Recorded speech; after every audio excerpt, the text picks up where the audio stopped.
Boa tarde a todos. Hoje, 16 de julho do ano 2020, às 14 horas e 6 minutos, eu declaro aberta a 55ª sessão ordinária do Tribunal Regional Eleitoral do Rio Grande do Norte. Questiono da Corte com relação à ata da sessão anterior. Alguma observação? Não há. Aprovada. Expediente algum? Não há, senhor presidente. Obrigado, doutora Simone. Comunicações, indicações e propostas. Eu trago à Corte uma sugestão aqui de moção, uma proposição de moção de aplausos, de agradecimento ao servidor Renato Vilar, servidor aqui do nosso TRE, às servidoras Fernanda Diniz e Luciana, a primeira do TRE São Paulo e a segunda do TRE Rio Grande do Sul, que na última terça-feira debateram um tema que chamou a atenção não somente aqui dos que puderam participar aqui do nosso estado, mas de todo o Brasil. Eu recebi aí elogios de pessoas que estavam assistindo em São Paulo, no Maranhão, na Bahia. Então, eu quero aqui propor aqui essa moção de aplausos e também de agradecimento àqueles que as servidoras Fernanda Diniz, Luciana e Renato Vilar. Todos de acordo? De acordo, senhor presidente. Aprovada a unanimidade. E anunciar que na próxima terça-feira temos a volta aí, o retorno da doutora Cibele. A doutora Cibele irá participar de um debate em mais uma tarde eleitoral, na próxima terça-feira, às 17 horas, e que terá a mediação aí do nosso integrante aqui na Corte, doutor Geraldo Mota, e que irão debater competência criminal em matéria eleitoral, doutora Cibele e o doutor Fabrício Feliciano. O Fabrício Feliciano, que é um advogado conceituado, com atuação na área criminal, e a doutora Cibele, conhecida de todos nós, e dispensa aí a apresentação. Então, não percam aí, na próxima terça-feira, esse debate, mais essa tarde eleitoral. E anuncio, comunico à Corte que a doutora Simone já foi autorizada aí a disponibilizar para os senhores as minutas, tanto do Estatuto da Auditoria, como também do Código de Ética. E nós vamos seguir a linha daquilo que foi encaminhado pelo TSE, mudanças pontuais, e deixando a questão da estrutura, inclusive vai estar justificado na exposição de motivos aí da resolução, para um momento aí posterior. Então, doutora Simone, fazer esse encaminhamento aí.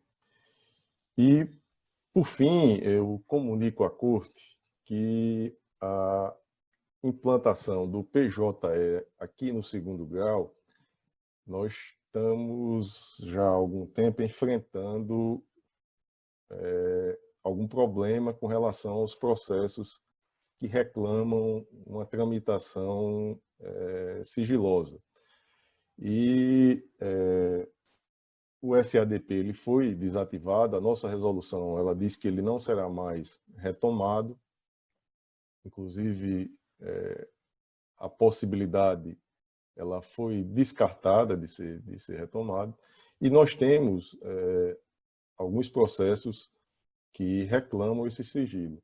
Nós, em 2 oportunidades, já estamos, o Tribunal, o Egrégio Tribunal Superior Eleitoral, comunicando a respeito, pedindo uma solução, ele que é o gestor do processo judicial eletrônico, e a informação que temos é que essa ferramenta ela será disponibilizada no mês de agosto. Então, até lá, a tramitação desses processos sigilosos, eles ficarão a cargo da Secretaria Judiciária, do relator destacado e, obviamente, das partes, né? Da parte que é a parte autora e que certamente terão conhecimento da tramitação. Então, a Secretaria Judiciária, ela não fará a autuação, ela fará a guarda e a tramitação com as comunicações. Irá fazer uma guarda com...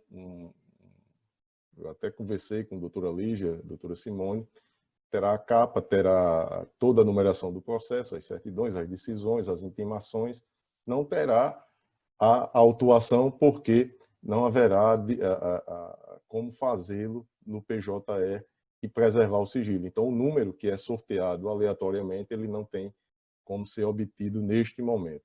Então, eu comunico à Corte para que todos tenham conhecimento. Alguns integrantes já têm essa noção, essa dificuldade que estamos enfrentando, e a expectativa é para o mês de agosto que tenhamos aí uma solução. E eu vou, inclusive, pedir ajuda do doutor Ricardo para que a gente faça um caminho aí, um terceiro ofício ao TSE, reclamando aí, mais uma vez, a solução do problema. Doutor Ricardo, que é o juiz aí, coordenador aí, que está à frente do processo judicial eletrônico aqui no 2º grau. Então, são essas as comunicações que tenho a fazer. Eu passo a palavra ao desembargador Cornélio Alves. Comunicações, indicações e propostas, desembargador Cornélio. Senhor presidente, eu não tenho nenhuma, nem comunicação, nem proposição, só dar boa tarde aos colegas de bancada. Doutor Carlos Wagner, comunicações, indicações e propostas. Presidente, gostaria de cumprimentar a Vossa Excelência e, em seu nome, saudar todos os integrantes da Corte, todos os presentes nesta sessão virtual, dizer que eu não tenho nenhuma proposição ou comunicação a fazer, a não ser ratificar as que Vossa Excelência já proferiu. Muito obrigado.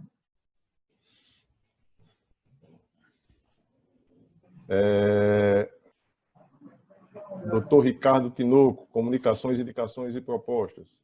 Sem comunicações, senhor presidente, sem proposições também, somente comunicar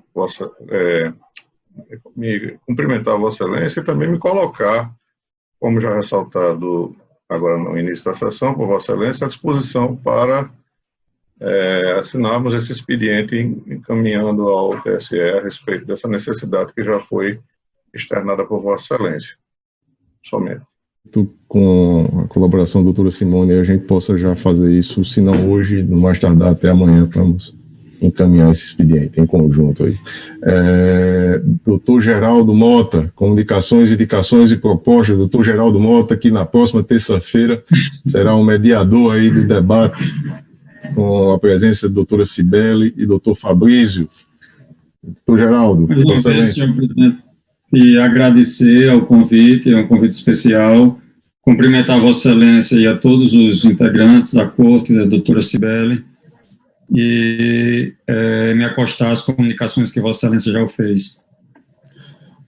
Doutora Adriana Magalhães, comunicações, indicações e propostas. Boa tarde a todos. Eu não tenho qualquer comunicação ou proposição, senhor presidente, apenas, então, me acostar a tudo o quanto já foi proposto. Obrigada. Obrigada, senhora. Doutor Fernando Jales, comunicações, indicações e propostas. Senhor presidente, também desejar boa tarde a todos e a todas, me acostar às proposições que foram feitas. Eu não tenho nenhuma. Obrigado. Doutora Caroline Maciel, comunicações, indicações e propostas. Senhor presidente, boa tarde, cumprimento a todos e a todas. Não tenho proposições de comunicações, apenas me associo ao que já foi proposto. Obrigada. Obrigado, doutora Caroline.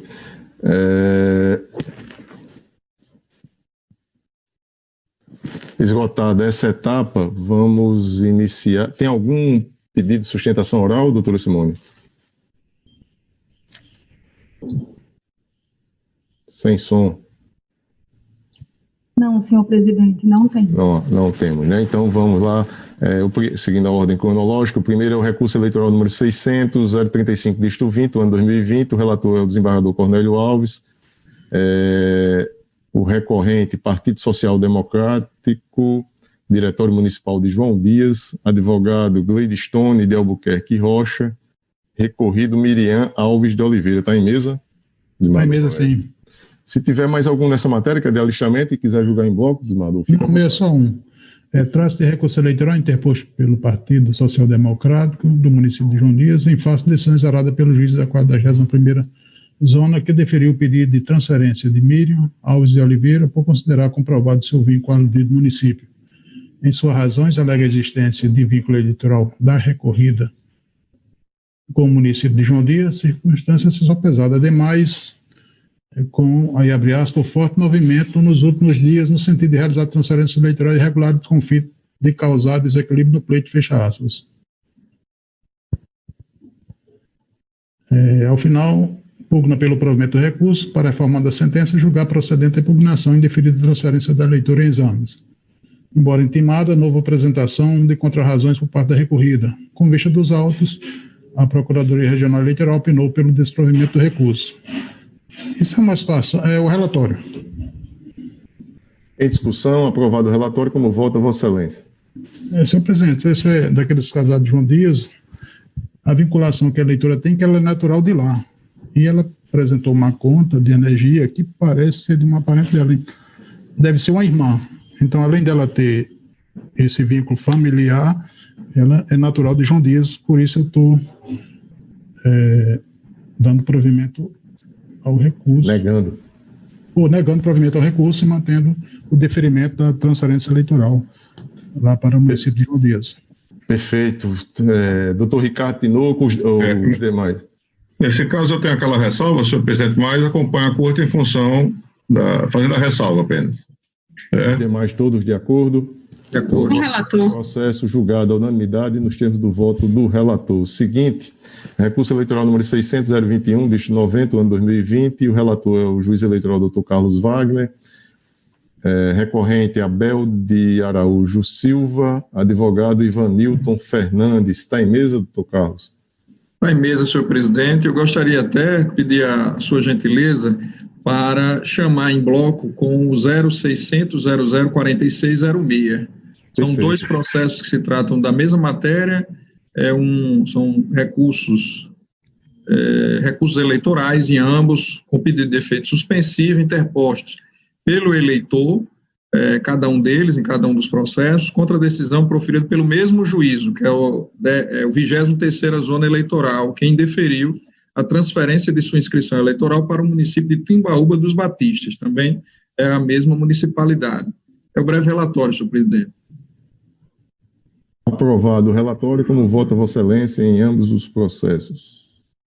Senhor presidente, a matéria de fundo é por demais conhecida, mas existe uma peculiaridade neste processo de natureza processual. A parte recorrente, que é o eleitor, vem suscitando em preliminar a nulidade da decisão atacada, por considerar que não foi observado o devido processo legal ao argumento de que o juiz de primeiro grau inobservou, ou seja, não cumpriu o comando incerto no artigo 77, inciso 2º do Código Eleitoral, já que não foi oportunizado a apresentação de contestação formal pelo próprio eleitor, ora recorrente, antes do julgamento final, tendo logo sido diretamente indeferido o seu pedido de alistamento, o que importa em cerceamento de defesa. Na hipótese, eu estou, em ambos os casos, porque se tratam da mesma matéria processual arguída em sede preliminar,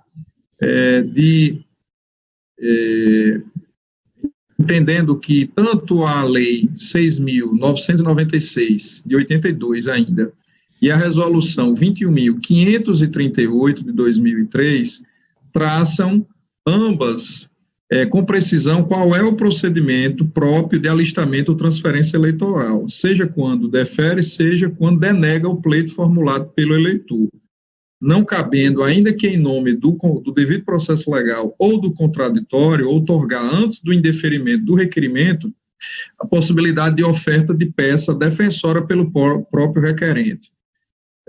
O que a parte deseja é que, formulado o pedido de alistamento ou de transferência eleitoral, antes de eventual indeferimento desse pedido, se conceda prazo ao mesmo requerente deste pleito, alistamento ou transferência eleitoral, a oportunidade para apresentar uma espécie de contestação. E eu entendo que este procedimento pleiteado, ele diz respeito a uma outra situação completamente distinta, que é a situação de hipótese de cancelamento ou de exclusão de inscrição eleitoral, que não é formulado pelo eleitor, é formulado pelo Ministério Público ou partido político. Aí sim, evidentemente, numa situação dessa, quando é o Ministério Público ou o partido político que postula o cancelamento ou a exclusão de inscrição eleitoral, em nome do contraditório, do devido processo legal previsto no Código Eleitoral, há previsão expressa na legislação para que o interessado, este eleitor, apresente uma defesa no prazo de 5 dias. Não é a hipótese. Além disso, seria o mesmo que se permitir que o autor, o requerente, que deduziu o pedido inicial, também tivesse a oportunidade de apresentar uma contestação logo em seguida, eliminando por completo qualquer hipótese de um contraditório na situação, porque o pleito é para que esta contestação ela fosse apresentada antes da decisão do juiz. Na hipótese, nos 2 casos, o que eu observei é que o juiz, antes de indeferir o pedido formulado pelo eleitor, concedeu um prazo para o eleitor para que ele apresentasse uma documentação complementar. E ele apresentou novos documentos. Mas, diante desses novos documentos apresentados, mesmo assim, o juiz entendeu que não deveria ser deferido o pedido formulado. Não vejo, na hipótese, qualquer situação de violação do devido processo legal, porque devido processo legal nada mais é do que observância de um determinado procedimento previsto em lei. E aquilo que está previsto em lei é a previsão encartada nessas ambas legislações já mencionadas, a Lei 6.996, de 82, e a resolução do TSE 21.538, de 2003.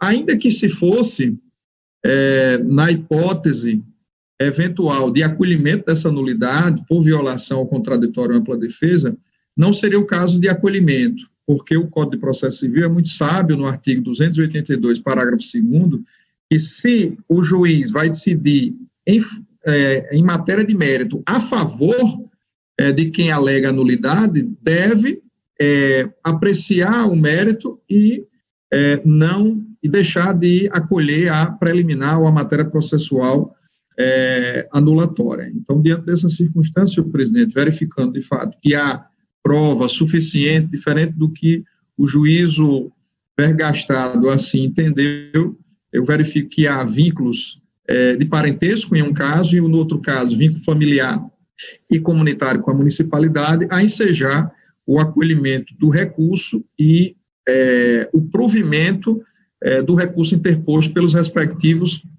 eleitores para transferir a inscrição, porque se trata de pedido de transferência de inscrição eleitoral para o município de Timbaúba dos Batistas em ambos os casos.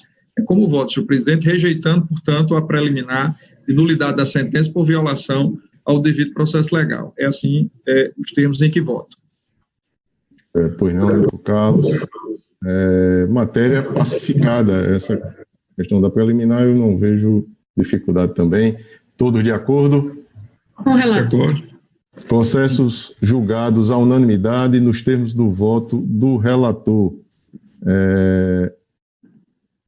Na sequência, seria o de número 4, eu vou adiantar aqui, deixar por último.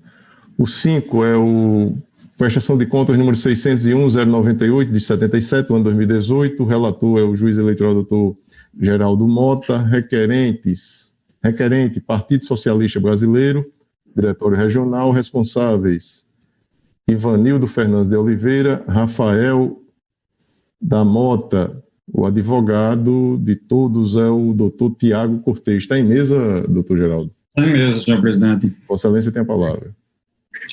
Trata-se de prestação de contas apresentada pelo Diretório Estadual do Partido Socialista Brasileiro, PSB, no estado do Rio Grande do Norte, relativamente às eleições gerais de 2018. O órgão técnico deste tribunal, após análise preliminar, baixou os autos em diligência a fim de que o órgão partidário requerente se manifestasse acerca das irregularidades detectadas nos autos. Apesar de devidamente intimado por meio do seu advogado regularmente constituído nos autos, a parte não se manifestou. O órgão técnico apresentou parecer conclusivo, opinando pela desaprovação das contas em face das seguintes irregularidades: tempestividade do relatório financeiro de campanha, omissão de receitas na prestação de contas parcial, divergência entre os dados lançados na prestação de contas em confronto com a prestação de contas final, omissão de doações estimáveis efetuadas ao Diretório Municipal, ausência de extrato bancário das contas correntes indicadas na prestação de contas, omissão de despesas, falta de destinação mínima dos 30% dos recursos do fundo partidário para as candidaturas femininas. Essas são as irregularidades apontadas. Com vista dos autos, a Procuradoria Regional Eleitoral também se manifestou pela desaprovação das contas. Esta Corte, em data de 19 de dezembro de 2019, desaprovou a prestação de contas do órgão partidário. No entanto, aos 20 de março de 2020, também em reapreciação da matéria e em embargos de declaração interpostos pelo órgão partidário, a Corte Eleitoral declarou a nulidade da intimação da pauta de julgamento e do acórdão proferido por esta Corte, determinando-se a inclusão do feito em nova pauta de julgamento. Após o julgamento dos embargos de declaração, o órgão partidário requerente apresentou petição e documentos pugnando pela sua nova análise a fim de serem aprovadas as contas sob exame. Em atenção ao despacho proferido pelo órgão relator, novamente encaminhado ao órgão técnico, que apresentou parecer técnico, mantendo seu entendimento quanto à desaprovação das contas. Em seguida, a sessão de processamento de feitos por meio de ato ordinário realizou a intimação do requerente para apresentação de alegações finais, aplicando o disposto no artigo 46º da Resolução 23.604 do TSE. Aos 18 dias do mês de maio de 2020, o órgão partidário apresentou petição, os documentos que aqui foram relacionados. Novamente, em 19 de maio de 2020, o partido apresentou uma nova documentação também em documentos aqui identificados. Com vista dos autos, a Procuradoria Regional Eleitoral suscitou preliminarmente o não conhecimento dos documentos e manifestações apresentadas nos autos extemporaneamente, após a decisão desta Corte, que anulou o acórdão anterior em razão da ocorrência de preclusão temporal para esse tipo de manifestação. No mérito, o pronunciamento foi pela desaprovação das contas. Instado a se manifestar acerca da aludida questão preliminar e em atenção aos artigos 10 e 933 do Código de Processo Civil, o partido requerente permaneceu silente e os autos vieram conclusos e ao relatório, senhor presidente. Em discussão, aprovado o relatório. Como vota, Vossa Excelência, doutor Geraldo, se quiser resumir, fica à vontade. Há um certo grau de maior complexidade, senhor presidente, eu vou ter que debater um pouco mais a miúde, mas nessa primeira parte, trata de ter sido concedida a possibilidade de alegações finais com fundamento na Resolução 23.604/2019, quando, na verdade, a vigente e não permitiria as alegações finais é 23.553. Esse é o ponto fulcral que eu vou aqui descrever de forma mais minuciosa. Acontece que a resolução que eu acabei de citar, de 2007, se refere ao regulamento dos processos de prestação de contas anual, exercício financeiro, enquanto que o presente feito versa sobre prestação de contas de campanha na eleição de 2018, cuja disciplina se encontra na Resolução 23.553 de 2017 do TSE, na qual não há previsão de apresentação de alegações finais após a manifestação do órgão técnico sobre irregularidades que a parte já tiver a oportunidade de manifestação. Logo, em face da ausência de previsão legal, deve ser anulado o referido ato ordinatório, bem como desconsideradas as petições que foram apresentadas após as alegações finais. Além disso, a Procuradoria Regional Eleitoral suscitou preliminar de preclusão com relação a juntada de documentos novos apresentados pela parte requerente após a decisão desta Corte nos embargos de declaração, em face da inobservância ao devido processo legal. Conforme fora relatado, esta Corte, apreciando embargo de declaração interposto pelo órgão partidário, declarou a nulidade da intimação da pauta de julgamento e do acórdão proferido por esta Corte na sessão 19 de dezembro de 2019, determinando a inclusão do feito em nova pauta. Após o julgamento dos embargos de declaração, o órgão partidário requerente apresentou petição e documentos pugnando pela sua análise pelo tribunal, tendo então relator, em conformidade com a orientação jurisprudencial vigente nesta Corte, encaminhado o feito ao órgão técnico para emissão de novo parecer, que esse tem sido o entendimento que foi adotado pela Corte. Em face desta nova manifestação do partido, e dos documentos novos apresentados após a anulação do julgamento anterior, a Procuradoria Regional Eleitoral se insurge alegando violação do devido processo legal, porquanto não estaria a observar o Instituto da Preclusão, permitindo a reabertura da fase de instrução em desrespeito à própria decisão da Corte, que, ao anular o julgamento anterior, apenas determinou que o feito fosse novamente incluído em pauta, desta vez com observância dos dispositivos legais acerca da correta intimação, tanto da parte quanto do advogado. O Ministério Público Eleitoral, em defesa de sua tese, invoca disposto no artigo 72, parágrafo 1º da mencionada resolução, que é a 23.553, de 2017, que eu aqui vou rapidamente apenas citar o trecho que interessa ao julgamento. As diligências devem ser cumpridas pelos candidatos e partidos políticos no prazo de 3 dias contados da intimação sob pena de preclusão. Fecho aspas. Argumenta ainda que, diante das alterações introduzidas pela Lei 12.034 de 2009, as prestações de contas passaram a ter natureza jurisdicional, sujeitando-se à lei processual com seus respectivos ritos e sanções, inclusive no que se refere ao fenômeno da preclusão.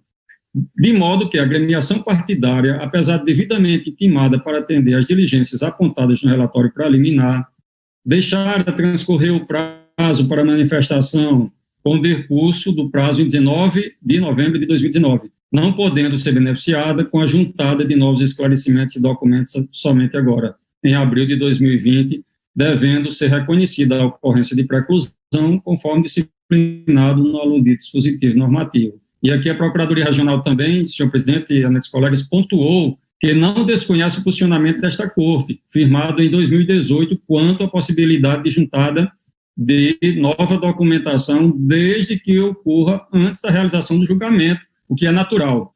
Entretanto, segundo a manifestação ministerial, o Tribunal Superior Eleitoral, nos autos do recurso especial número 06012-0961, interposto da decisão proferida por esta Corte Regional em processo também referente às eleições de 2018, reafirmar seu entendimento no sentido de não admitir a juntada extemporânea de documentos em processo de prestações de contas de campanha quando a parte tenha sido anteriormente intimada para suprir a falha e não tenha observado em momento oportuno. E aqui eu cito jurisprudências a respeito, que eu não vou fazer a leitura, senhor presidente, está exposta no voto, e reafirmo que no âmbito do Tribunal Superior Eleitoral, não há dúvidas quanto à aplicação do Instituto da Preclusão aos processos de prestação de contas de campanha referente ao pleito 2018, tendo aquela Corte Superior uniformizado e consolidado seu entendimento sobre a matéria, reconhecendo, inclusive, que a adoção do posicionamento contrário à corrente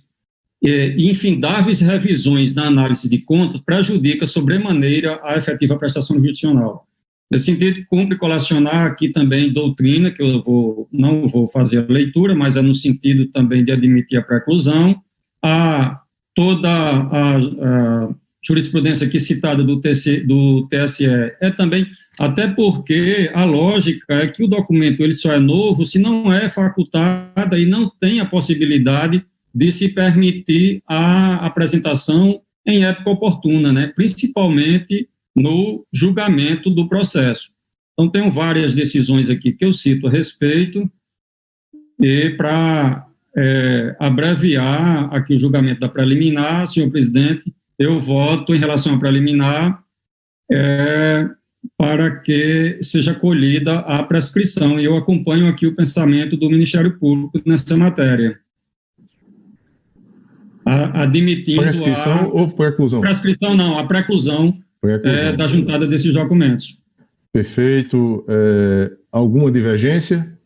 Senhor presidente, Pois não, doutor Carlos. eu queria só um esclarecimento do eminente relator, porque eu estava observando aqui que este processo foi julgado, este mesmo processo foi julgado em 19 de dezembro de 2019, houve a oposição de embargos declaratórios que reconheceram a nulidade da intimação em março de 2020, quando já estava em vigor a resolução 23.604 de 2019, e como regra processual, que segue o princípio do efeito imediato, a aplicabilidade imediata da regra processual, impõe agora nessas espécies de processos a intimação das partes, no caso, para apresentar razões finais.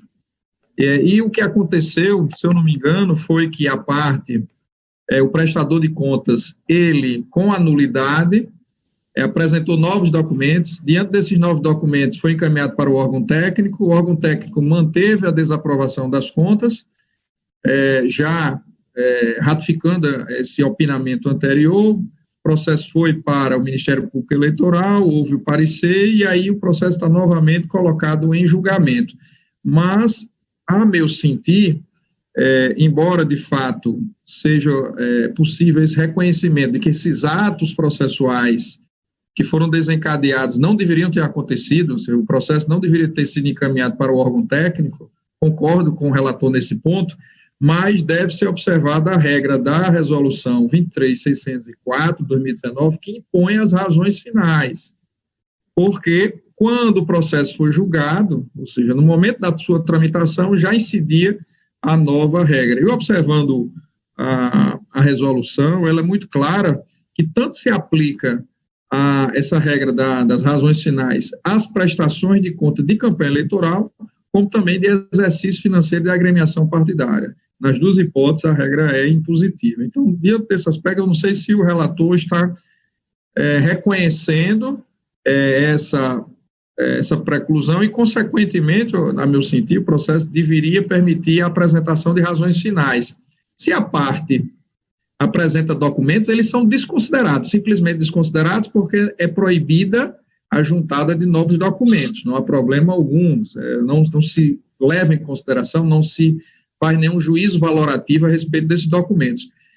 O certo é que, se, por exemplo, o relator entender que essa petição que acompanhou os novos documentos já seriam as razões finais, então, pelo princípio do aproveitamento dos atos processuais, assim seria considerado. Então, eu receberia essa petição que solicita a juntada de novos documentos como razões finais, e aí já estaria resolvido o problema, o processo já estaria em condições de julgamento. Então, é só esse esclarecimento, porque realmente esse processo não é tão simples como parece, até porque teve uma nulidade, e é importante, eu acredito, esse debate. Vários processos vão chegar nessa situação para a Corte deliberar, e talvez seja interessante a gente já afirmar uma posição a respeito dessa matéria. É só isso, presidente. O relator e, na sequência, doutor Fernando Jales, pediu a palavra, doutor Geraldo Mota, com relação ao... O meu voto, senhor presidente, é justamente na posição oposta ao que doutor Carlos Wagner defende. Por que é na posição oposta? Porque a tese aqui sustentada é que se uma norma processual, digamos assim, mesmo que de resolução, venha permitir a apresentação de alegações finais em 2019, nós não podemos repristinar essa norma para aplicar os processos que já foram apresentados. Então, esse processo é de 2018. O formato de julgamento desse processo deve ser na forma da resolução 23.553 de 2017, que não prevê a possibilidade de alegações finais. E, em 2019, mesmo com o julgamento tendo sido feito a essa época, 2019, não teria, digamos assim, objetividade do ponto de vista processual, facultar alegações finais quando não havia previsibilidade prévia. É até pleonasmo, previsibilidade prévia, mas quando não havia previsibilidade. Então, a linha do voto é no sentido de que houve até um equívoco em se permitir a apresentação de alegações finais e que os documentos que são apresentados em via recursal somente são admitidos quando dada a impossibilidade de apresentação na instância de julgamento ordinário. Perfeito. Doutor Fernando, eu vou tomar o voto nominal e aí para que a gente possa enfrentar essa questão. Doutora Adriana Magalhães, como vota Vossa Excelência? Eu acompanho o relator, senhor presidente, até porque me parece ser um caso em tudo semelhante ao que nós julgamos recentemente, no qual eu tive um processo devolvido do Tribunal Superior Eleitoral, exatamente com o mesmo comando de novo julgamento, determinando-se então que não fossem considerados os documentos apresentados extemporaneamente. Então, eu acompanho o relator quanto a esta parte do seu voto. Perfeito. Doutor Fernando Jales, com relação à preliminar. Presidente, eu acho que a preliminar engloba, na verdade, duas matérias distintas. A primeira, a questão dessas razões finais que o doutor Geraldo, como muito bem explicitou, ele está recusando a possibilidade da juntada das razões finais. E outra questão é se os documentos que foram juntados junto a essas razões finais poderiam ser objeto de nova análise. Eu não sei se Vossas Excelências me recordam, mas eu já tive, logo no início da pandemia, já em julgamento virtual, fiquei vencido em um processo da relatoria do Dr. Ricardo Tinoco, nos embargos de declaração, em que foi suscitado exatamente isso, a nulidade, um prestador de contas suscitou nulidade ao argumento de que, àquela altura, vigorava essa nova resolução de 2019, e que, por se tratar de uma regra processual, deveria ser aplicada, e eu, na época, votei pelo provimento desses embargos para decretar a nulidade desse julgamento em relação a esse aspecto, exatamente nessa linha de raciocínio que o Dr. Carlos Wagner traçou.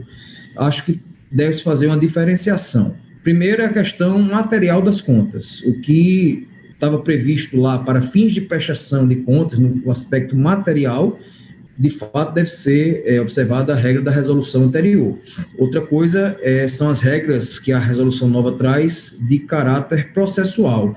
E, na época, disse que isso está dentro do poder regulamentador do TSE fazer essa regulamentação. E como o doutor Carlos muito bem lembrou, a própria resolução de 2009 diz que ela se aplica tanto aos processos de prestação de contas, né, de contas de campanha, quanto de prestação de contas anuais, que eu acredito que essa aqui é de campanha. Então, eu, inclusive em louvor que eu já tinha votado nesse precedente específico do doutor Ricardo, eu concordo com o doutor Carlos Wagner e acho que sim, a norma de caráter processual ela deve ser aplicada e por isso eu discordo do relator nesse aspecto, entendendo que era possível sim as razões finais e que elas não devem ser desentranhadas, que eu acho que no voto do relator fala expressamente de que ela deveria ser desconsiderada. Esse é um aspecto. Segundo, é a questão dos documentos novos, que foram juntados junto a essas razões finais. E a doutora Adriana muito bem lembrou, nesse precedente aí, acho que era do deputado Vivaldo Costa, foi julgado lá em 2018, voltou para cá, e naquela altura eu tenho muitas reservas a esse entendimento do TSE, sobretudo em se tratando de prestação de contas. Eu não falo em outro tipo de procedimento. Por quê? Porque eu, naquela ocasião mesmo do julgamento desse processo, doutora Adriana, eu disse: prestação de contas, a gente deve perseguir a verdade real, a verdade material, né? Assim, é porque não é justo quando se manda devolver, por exemplo, dinheiro de possível não aplicação de recursos de fundo partidário, quando tem uma nota fiscal comprovando a aplicação, ainda que tenha sido apresentada a destempo. Então, eu tenho muita ressalva a esse entendimento do TSE, mas, inclusive naquele caso da doutora Adriana, eu apresentei um voto divergente do dela, não com base nos documentos que tinham sido apresentados, né? Porque, óbvio, tínhamos que cumprir a decisão do TSE. Eu apresentei um voto divergente com base em outros elementos que já existiam também no processo. Então, eu me rendo, como não poderia deixar de ser, ao entendimento do TSE, embora dele discorde. Então, acho que tem que se fazer uma diferenciação aqui. Primeiro, a questão das razões finais, que eu acho que é cabível sim, e segundo, é se desprezar os documentos que foram apresentados a destempo em louvor ao atual entendimento do TSE, embora eu particularmente discorde. Então, é assim que voto, senhor presidente. Agora, acho que o doutor Carlos Wagner não votou. Não, ainda vai votar. Do desembargador Cornélio, como vota Vossa Excelência? A questão é meio controvertida, pelo que estou vendo, eu vou pedir vista para analisar melhor, porque outros processos certamente virão, né? E aí a gente precisa formar já. Desembargador Glauber, uma opinião. Se o senhor só um pequeno complemento do meu voto, e eu digo, sabe, doutor Ricardo e doutor Carlos Wagner, doutor Geraldo, nos processos de prestação de contas, por exemplo, que estão no meu gabinete, e isso eu falei naquele julgamento lá do doutor Ricardo, em que eu fiquei vencido, eu venho afiançando aos prestadores de contas a oportunidade de apresentação de razões finais, ainda que sejam de processos antigos. Então, eu venho fazendo isso e tenho observado também que alguns relatores aqui da Corte... Mas como regra obrigatória ou como possibilidade? Como regra obrigatória, doutor Geraldo. Como regra obrigatória. Eu faço assim também, doutor Fernando. Uma questão processual, se tratar de uma questão de cunho eminentemente processual. Então, eu só em complemento, eu digo, eu já venho aplicando isso, a mim, reputando como uma regra obrigatória, nas questões das prestações de contas que ainda estão tramitando, que ainda não foram... Eu podia... Pois não, doutor Ricardo? Eu penso que as posições, embora contrapostas, elas não são, na essência, inconciliáveis, não. Verdade. Vou lançar aqui um ponto de vista que pode ser posto à análise dos demais. Quando o doutor Carlos Wagner faz referência à aplicação imediata da regra processual aos processos em andamento, ele está se reportando, como todos nós sabemos, à regra do tempus resti actum, quer dizer, a norma entra em vigor e alcança o processo no estágio em que ele se encontra. De fato. Mas o entendimento que foi esposado pelo doutor Geraldo no voto, eu penso que ele não nega a vigência, eu diria assim, ele não nega a aplicabilidade dessa regra, não. Ele apenas resguarda o fato, resguarda as situações em que o processo já estava com instrução concluída, e que a juntada que se deu do documento teve a finalidade ou o propósito de reabrir indevidamente a instrução. Veja, se nós assim interpretarmos, dando uma aplicação extensiva, vamos dizer assim, uma interpretação extensiva à regra da incidência imediata da nova lei processual ou da nova regra processual, nós não vamos aqui cogitar, por hipótese, terminar a instrução nunca. Porque a instrução está concluída, a parte com o propósito de reabrir a oportunidade de oferecer razões é só juntar qualquer documento. E aí, em subsequência, ela poderá fazer isso uma segunda vez. Poderá fazer uma terceira vez. E nós estaremos aí ingressando na lei do infinito. O entendimento que foi aí lançado no voto do relator, ele não nega a aplicação da nova lei processual aos processos em curso, apenas ele ressalva o fato de que aquela etapa do procedimento já se encerrou. Imaginemos que ele agora quisesse, em função da anulação que se deu, aditar. Estou aqui já pensando até, como se diz, no plano do absurdo. Não quisesse aditar as razões que já tinham sido acostadas desde a primeira manifestação. Ele poderia fazer isso? Então, eu concordo com o doutor Carlos, se a etapa processual, ou seja, a etapa de instrução, que é a que dá origem às razões finais, não tivesse sido concluída. Aí eu não tenho a menor dúvida, porque nós estaríamos na etapa de produção de prova, e nós sabemos que, ao cabo da produção de qualquer prova, as partes têm direito de apresentar as últimas alegações. Mas se eu tenho uma etapa procedimental encerrada, como é que eu posso me valer da regra da aplicação da lei simplesmente para beneficiar a parte em função de sua própria torpeza? Aí nós estaríamos até fazendo uso de um outro princípio, que seria beneficiar aquele, vamos assim chamar, lógico que eu estou falando em termos gerais, e agora até fazendo a ressalva do caso concreto, até porque o doutor Cornélio vai pedir vista, eu vou aguardar com todo respeito e atenção o voto dele. Mas eu estou aqui, teoricamente, falando na seguinte situação. Imaginemos que a parte já tenha produzido todas as provas, como parece ser o caso. Aí ela vem, a pretexto de obter a renovação da oportunidade de se manifestar, junta um segundo documento, depois pode juntar um terceiro documento, e aí nós estaríamos nos rendendo a um brocado que de há muito impede esse mau uso que hoje é nominado de abuso de direito, mas significa facultar ao litigante, facultar à parte que ela proceda em benefício de sua própria torpeza. Então, eu já antecipo que eu sou sensível aos argumentos do relator, só não votarei porque me parece que é mais adequado aguardar o voto do desembargador Cornélio, já dizendo que, teoricamente, eu não penso que a posição do doutor Geraldo refuta ou afasta a aplicação da regra geral, não. Apenas ela entende que a regra geral só se aplica quando, de fato, é aplicável, sem querer ser redundante. Estou fazendo essa ponderação para a reflexão dos demais apenas. Era só isso, presidente. Obrigado, doutor Ricardo. Doutor Fernando, eu vou proclamar o resultado, deixar o debate para a retomada do julgamento e só deixar registrado o que disse doutor Ricardo, que, de fato, o relator ele não nega vigência à resolução. Sim. Ele diz que houve a preclusão na apresentação das razões finais por conta de que o julgamento dos embargos, que anulou o julgamento final do processo, teve uma falha na intimação para a sessão de julgamento. Ou seja, o prazo posterior à apresentação das razões finais.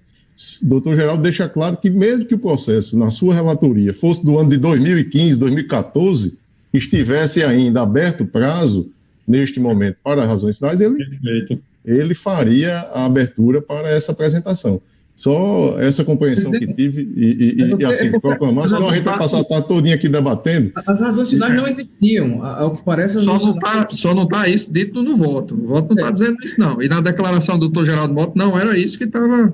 Mas vamos aguardar. Vamos aguardar o voto visto. Após o voto do relator.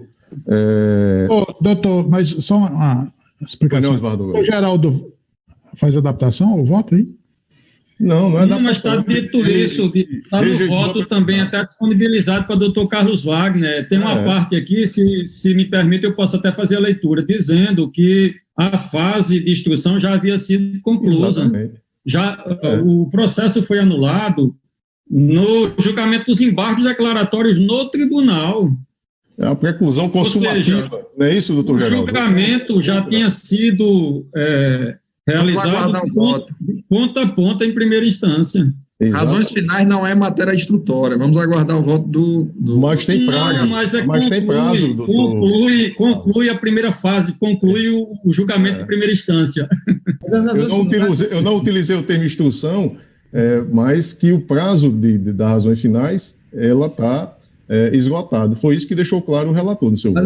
As razões finais foram inovação da nova norma. Não existia razões finais antes. E óbvio que as razões finais ela é pós-instrução. Então vamos retomar o julgamento de todas as prestações de contas. Mas doutor Fernando, me permite, realmente foi uma criação da nova norma. Mas acontece que ela só se aplica se existir etapa, se ainda essa etapa for alcançada. Essa etapa já foi esgotada, já tinha sido exaurida. Então, vamos reabrir. O voto do relator. Pois não, presidente. No que foi acompanhado pela juíza eleitoral, doutora Adriana Magalhães, abriu divergência o juiz eleitoral Fernando Jales, pediu vista dos autos o desembargador Cornélio. Disseram aguardar o voto vista. Eu já faço constar o seu voto, doutor Carlos, ou vai aguardar o voto vista? Eu vou aguardar o voto visto, até porque eu vou apresentar um voto por escrito também. A depender também quando o desembargador Cornélio vai trazê-lo, na próxima sessão já. Eu pretendo trazer na próxima. Se aguardar o voto vista, os juízes eleitorais, doutor Carlos Wagner e doutor Ricardo Tinoco. Vamos na sequência?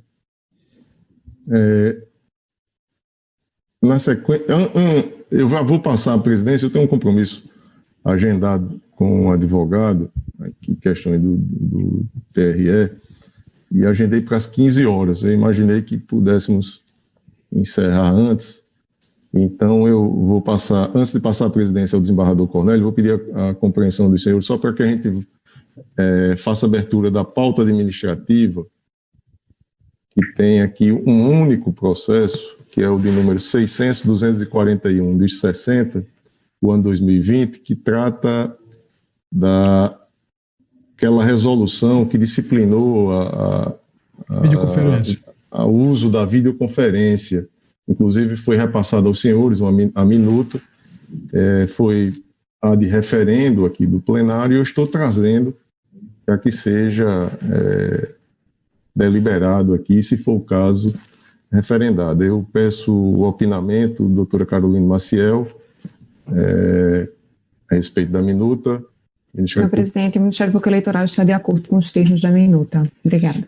Obrigado, doutora Carolina. Os demais, todos de acordo? De acordo, senhor presidente. De acordo, senhor presidente. De acordo com a minuta.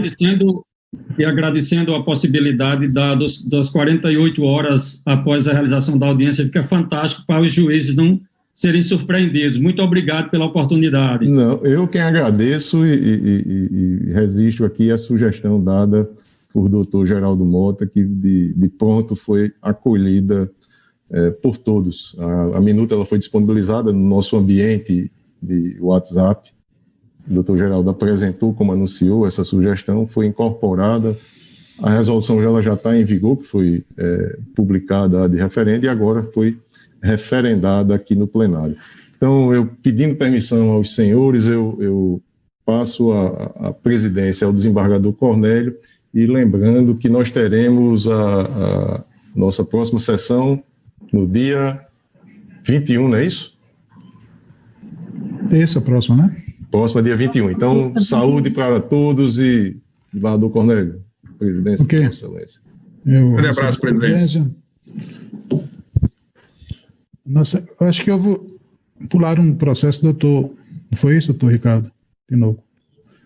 Foram jogados o meu. Dois, doutor Carlos Wagner.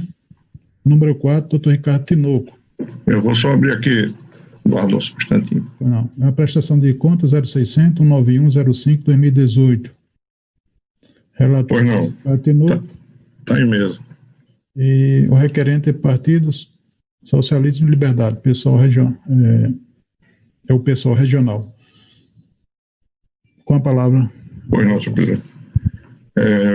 Trata-se de prestação de contas apresentada pelo Partido Socialismo e Liberdade, pessoal, por meio do Diretório Estadual, referente ao exercício financeiro de 2017. A SACEP emitiu o primeiro e o segundo relatório de exame preliminar, sugerindo a baixa dos autos em diligência, instando o partido a sanar as impropriedades detectadas em exame prévio. Em resposta, o partido apresentou manifestação e documentos que, no seu entender, afastariam as máculas apontadas pela unidade técnica. Com nova vista, a Seção de Análise de Contas Eleitorais e Partidárias emitiu parecer conclusivo pela desaprovação das contas e, posteriormente, o parecer complementar número 34 de 2020, com a respectiva devolução do valor apontado como irregular ao Tesouro Nacional, tendo consignado a persistência das seguintes irregularidades. Primeiro, ausência de assinatura dos dirigentes partidários no parecer da Comissão Executiva. 2, utilização irregular de recursos do fundo partidário no total de R$ 20.111,72. E 3, descumprimento do percentual mínimo de aplicação da cota feminina. Em observância ao artigo 40, inciso 1 da Resolução 23.604 de 19, o partido foi notificado para oferecer alegações finais. Em resposta, apresentou uma manifestação aqui identificada. Com vista dos autos, a Procuradoria Regional Eleitoral arguiu preliminarmente a inconstitucionalidade dos artigos 55A e 55C da Lei 9.096 de 95 e, no mérito, manifestou-se pela desaprovação das contas. É o relatório, senhor presidente. Está com o microfone ligado. Sim, obrigado. Relatório aprovado, com voto a Vossa Excelência. Pois não, senhor presidente, eu principio o voto abordando essa matéria que foi objeto da arguição de inconstitucionalidade dos artigos 55A e 55C, suscitada pela Procuradoria Regional Eleitoral. E aqui eu não vou me alongar, porque a matéria, por demais conhecida de Vossas Excelências, ela foi objeto de análise, primeiramente, num precedente aqui do próprio tribunal, em relação ao artigo 55C, de uma arguição que se deu de ofício, inclusive em processo de minha relatoria. A posteriori, um outro enfrentado, e que aqui eu cito, inclusive, o excerto, o precedente da lavra da relatoria do Dr. José Dantas, e, portanto, essa matéria me parece que já foi por demais tratada e discutida aqui na Corte. Portanto, com referência a essas duas arguições que foram suscitadas pelo Ministério Público, eu concluo essa parte do voto dizendo que estou a afastar a incidência dos citados dispositivos do caso concreto para, em seguida, examinar o mérito. Posso dar sequência? Pode dar sequência. Pois não. Pela ordem, doutor Ricardo, eu tenho só um questionamento, porque eu fui rever aqui o relatório de Vossa Excelência e eu não vi se foi oportunizado ao partido manifestar-se sobre a alegação suscitada pelo Ministério Público da inconstitucionalidade, porque me parece que é aquela hipótese de se ouvir o partido sobre as alegações de inconstitucionalidade suscitadas a posteriori pelo Ministério Público para julgamento na sessão subsequente. Foi ouvido o partido sobre essas alegações? De fato, o relatório não faz referência. Posso aqui voltar a examinar, doutora Adriana, sem nenhum problema. Mas eu quero crer que, bom, aí a Corte pode debater, fica a cargo da discussão a ser entronizada na Corte. Eu creio que a parte é que pode ou que deve requerer essa manifestação. Se ela não se pronunciou, eu penso que nós não estamos proibidos de enfrentar o mérito, não. Mas estou aberto à discussão. Inclusive porque, em relação ao outro dispositivo, o 55A, nós estamos julgando assim porque atendemos a um precedente da própria Corte. Exato. Pois não, minha ponderação era apenas no sentido da observância do princípio da não surpresa, porque essa alegação foi posterior, o Ministério Público trouxe essa alegação de constitucionalidade em momento posterior, e me parece que seria assim o simples exercício do direito ao contraditório, mas... Não, eu entendo e sou sensível. Eu queria só concluir aqui, doutor Carlos, por gentileza. Eu entendo e sou sensível à ponderação de Vossa Excelência, mas eu penso que nós não estamos com isso de forma nenhuma incorrendo naquela proibição que foi introduzida pelo novo CPC, da proibição das decisões surpresas ou de emboscada, porque nos casos em que o tribunal julga de acordo com a sua própria jurisprudência, os precedentes que nasceram, que foram construídos pelo próprio tribunal, não haveria surpresa em relação a esse entendimento. Agora, se obviamente, e aí eu estou completamente a cavalheiro da decisão da Corte, nós estivéssemos, por exemplo, enfrentando matéria de fato, concordo inteiramente, aí eu penso que o julgamento deveria ser suspenso para que a parte tivesse oportunizado a chance de se manifestar. Eu não creio que gerará prejuízo em função de que se está a atender a um precedente construído pela própria Corte. Mas, como eu digo, estou aberto ao debate, não há nenhuma dificuldade de minha parte de se a Corte entender que é melhor suspender o julgamento, ainda que já se saiba qual será o resultado, porque é um precedente da própria Corte, né? Mas se a Corte entender que deve atender essa formalidade, eu, inclusive, adiro à proposição da doutora Adriana e podemos suspender. Eu concordo inteiramente com Vossa Excelência. Eu só fiz essa ponderação porque foi este o procedimento que nós adotamos nos outros processos que tiveram a mesma arguição pelo Ministério Público em momento posterior, mas já adianto que acompanho inteiramente Vossa Excelência, fiz apenas essa ressalva porque foi este o procedimento que nós adotamos em processos semelhantes. Sem dúvida, eu entendo perfeitamente. Então vamos seguir. Doutor Carlos parece que queria falar, presidente. Eu também queria... Senhor presidente, eu entendi um bem lançado voto, doutor Ricardo, mas faço uma pequena ponderação. Eu acredito que, primeiro, estamos adotando um procedimento, como bem lembrou a doutora Adriana, com a sua perspicácia de sempre, em todos os outros processos, concedendo prazo ao prestador de contas para se manifestar sobre a arguição de inconstitucionalidade, que é incidental, não é uma inconstitucionalidade que foi decretada num controle abstrato ou em tese, que aí teria um caráter vinculante, portanto, até a própria corte, e incidental. E tem uma outra peculiaridade que eu vejo, que é a segunda situação, é que pode ser que a parte tenha condições de ostentar, não se sabe, alguma questão fática que afirme que, ainda que haja a declaração de inconstitucionalidade, não teria repercussão no caso concreto, porque ela suscita uma questão fática. Porque pode ser que a corte esteja escapando alguma questão fática inimaginável, e por cautela seria interessante a parte se manifestar, não para rebater a inconstitucionalidade já reconhecida pela corte, não seria nesse sentido, em que ele vai defender a constitucionalidade, mas é conceder o prazo para que ele tenha a oportunidade, se for o caso, de apontar alguma questão fática que possa recair no caso concreto. Isso, dentro do fenomênico, é perfeitamente possível que isso venha. Presidente, doutor Ricardo, seja difícil. já conferiu se a parte não foi intimada? Bem rapidamente, senhor presidente, eu quero dizer, como já antecipei, que se for para cumprir a formalidade, eu sou sensível e adiro desde já, não há nenhum problema. Agora, eu não penso que nós possamos justificar, e aí, com a devida vênia do doutor Carlos, por uma eventual apresentação de questão fática, porque aí voltaria o debate que até guarda uma certa analogia com o que nós discutimos antes, porque aí estaria preclusa essa oportunidade, já que ela é afeita ao mérito, não é?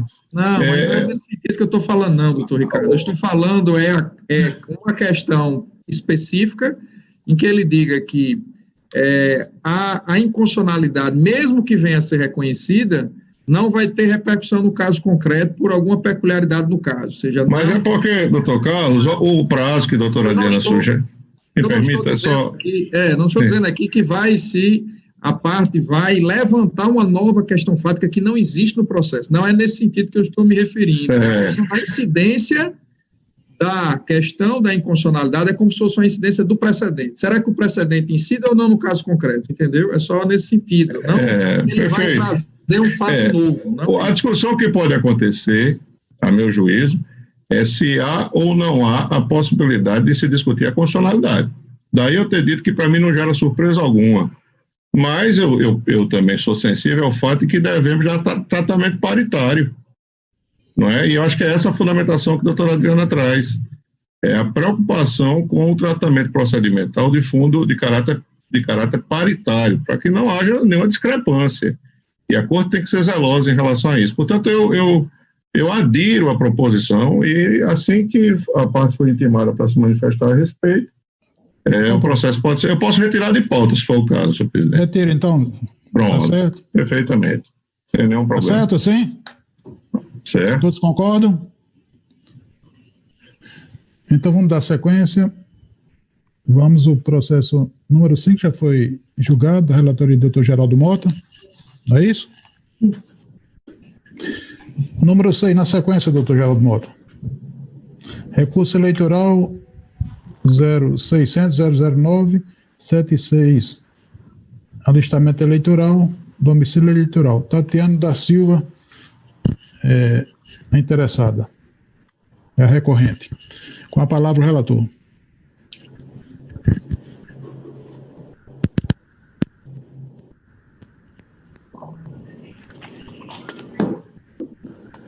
Estão me ouvindo? Doutor Geraldo está sem som. Doutor Geraldo, abre o microfone. Doutor Geraldo, abre o microfone.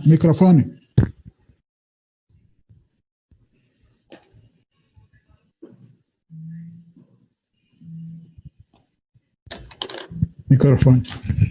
O microfone, doutor Geraldo.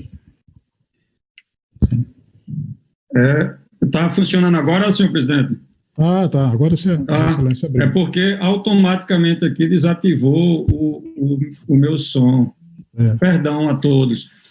Então, trata-se de recurso eleitoral interposto por Tatiane da Silva, em face da decisão proferida pelo juízo da 23ª Zona Eleitoral, Caicó, quem deferiu seu requerimento de transferência eleitoral em virtude da ausência de comprovação do vínculo com o município de Ouro Branco, Rio Grande do Norte. O recorrente pede a reforma da decisão, asseverando a existência de vínculo efetivo e familiar com o município de Ouro Branco, além de residir no mesmo endereço de sua mãe, fazendo juntada aos autos de cópia de faturas da COSERN, em nome da genitora, os documentos aqui anexados, bem como declaração firmada por agente comunitário de saúde, informando que acompanha a senhora Tatiane da Silva e que reside no município de Ouro Branco, possuindo prontuário registrado na UBS Maria de Lourdes Silva, naquele município. Com vista dos autos, a Procuradoria Regional Eleitoral opinou pelo conhecimento e provimento do recurso. E é o relatório, senhor presidente. Relatório aprovado, com voto, Vossa Excelência. A discussão já foi por demais debatida nesta corte a respeito da comprovação dos vínculos, senhor presidente, eminentes colegas. A documentação foi juntada tanto com faturas da COSERN como de declarações de pessoas que acompanham a família, e a eminente procuradora da República também assim o entendeu. O meu voto é pelo conhecimento e provimento do recurso eleitoral interposto por Tatiane da Silva para deferir o requerimento de transferência, senhor presidente. Alguma divergência? Relator. O relator. Então, unanimidade nos termos do voto do relator. Na sequência, de Vossa Excelência, o de número 7, recurso eleitoral 06.02704/2020. O interessado recorrente João Batista da Cruz. Com a palavra o relator. Trata-se de recurso eleitoral interposto por João Batista da Cruz em face da decisão proferida pelo juiz da 54ª Zona Eleitoral A-Sul, quem deferiu seu requerimento de transferência eleitoral para o município de Itajá, em razão da não comprovação do seu vínculo com o aludido município. O recorrente pede a reforma da decisão, asseverando que anexou aos autos documentos suficientes para a comprovação do seu domicílio eleitoral. Acrescenta ainda que a veracidade de suas alegações poderia ter sido facilmente ratificada através da realização de uma diligência para o oficial de justiça para a verificação do seu domicílio, providência obstada, contudo, pela adoção de medidas para a preservação de saúde pública e prevenção do contágio pelo novo coronavírus. Com vista dos autos, a Procuradoria Regional Eleitoral opinou pelo desprovimento do recurso, mantendo o indeferimento da transferência, porquanto o eleitor teria apresentado o comprovante de residência em nome de terceiro, sem demonstração do vínculo com o eleitor, bem como a declaração particular de residência seria documento unilateral, sendo fonte insegura para aferição do domicílio eleitoral. Em seguida, vieram os autos conclusos, e esse caso aqui, senhor presidente, antes de concluir o relatório, deixe-me ver se foi situação idêntica ao julgado recentemente. Foi não, e é o relatório, senhor presidente. Relatório aprovado, com voto, Vossa Excelência.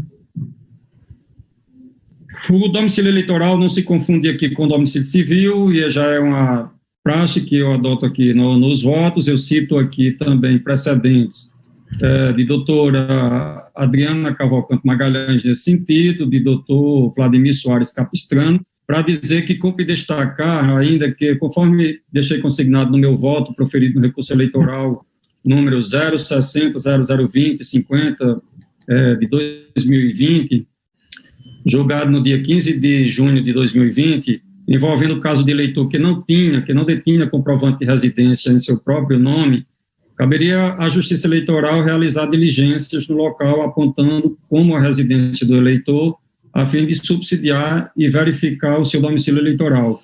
Contudo, em face desse período de pandemia que estamos enfrentando, não fora possível a realização da diligência, de sorte que, ao meu sentir, essas circunstâncias excepcionais não podem ser levadas em consideração de forma prejudicial ao eleitor, devendo-se presumir a sua boa-fé e não o contrário. O caso em análise, fundamento do indeferimento da transferência eleitoral foi a falta de comprovação de residência ou de outros vínculos do eleitor com o município no qual pretendia alistar-se, posto que o comprovante de residência, fatura COSERN, estaria em nome de terceira pessoa. Alcione Cristina Gomes da Silva, sem vínculos aparentes com o recorrente. No entanto, além do aludido comprovante de residência, que aqui está anexado, cujo endereço é povoado Acauã, número 462, Zona Rural de Itajá, o eleitor também instruiu o seu recurso eleitoral com uma declaração particular de residência firmada, sob as penas da lei, da senhora Alcione Cristina Gomes da Silva, proprietária do imóvel, com firma reconhecida em cartório, asseverando que o senhor João Batista da Cruz reside no endereço povoado Acauã, 462, Zona Rural, Itajá, RN. Não obstante esse documento, declaração de residência, normalmente não seja apto isoladamente a atestar a residência do eleitor em determinado município, deve-se levar em consideração a situação peculiar que estamos vivenciando, pandemia do coronavírus, a qual não permitiu a verificação da residência do eleitor por meio do oficial de justiça. Conforme já destacado, a impossibilidade de realização de diligência de verificação do endereço não pode resultar em prejuízo ao eleitor, devendo ser presumida, até prova em contrário, a veracidade de suas alegações. Além disso, eventual falsidade ideológica verificada na declaração de endereço acostada aos autos poderá ser objeto de investigação criminal, com a responsabilização dos culpados perante o órgão jurisdicional competente. Portanto, firmada a declaração de endereço e não havendo nos autos nenhum outro elemento probatório capaz de retirar a credibilidade daquele documento, deve-se aceitá-lo de forma associada ao comprovante de residência como meio idôneo à comprovação. E aqui ainda eu acrescento, senhor presidente, que esses pedidos de inscrição e transferência de inscrições eleitorais e transferências eleitorais, eles são relacionados em um edital que, pelo nome, pelo número do título eleitoral, são apostos para conhecimento de terceiros. Então, seguindo essa fundamentação, eu voto pelo conhecimento e provimento do recurso para deferir a transferência de João Batista da Cruz para o município de Itajá. É como voto, senhor presidente. Senhor presidente, só eu vou acompanhar o relator, porque eu não sei se Vossa Excelência tomar o voto individual, mas se não, eu quero só... Se todos concordarem, tudo pronto. Bem. Porque eu faço só aquela ressalva do meu entendimento, que nesse caso realmente eu tenho entendimento divergente, o doutor Geraldo sabe disso, eu acompanho em função da colegialidade, mas era só fazer a ressalva. Na verdade, eu divido também. Eu divido também, porque nesse caso aí... Vamos tomar os votos, por favor. Tudo bem. Okay. Doutora Adriana, como vota? Eu acompanho o relator, senhor presidente. Doutor Fernando Jales. Senhor presidente, esse é um caso semelhante, talvez, ao que julgamos semana passada, em que o quórum, inclusive, estava muito semelhante, a doutora Adriana não estava, e eu era o relator, o doutor Carlos e o doutor Ricardo me acompanharam, e o doutor Geraldo, inclusive, votou divergente.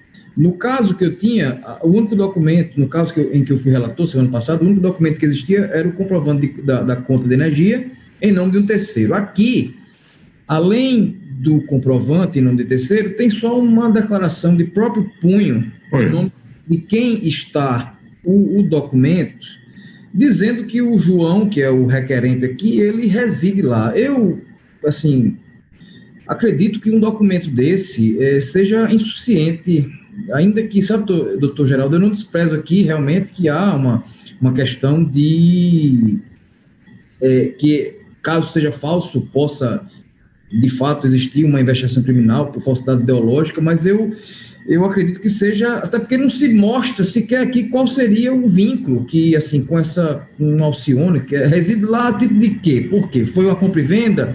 É porque é parente? Enfim, fica difícil só com a declaração de que a pessoa reside no endereço, no meu modestíssimo entendimento, de atestar esse vínculo. Então, rogando todas as vênias, acredito que seja muito semelhante àquele que Vossa Excelência foi vencido lá, né, e nós fomos maioria com meu voto, eu divido e voto pelo desprovimento do recurso, no caso concreto.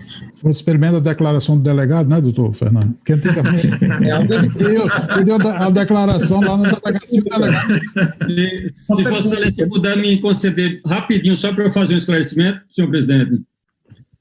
Pois não, fica à vontade. O próximo recurso é justamente um irmão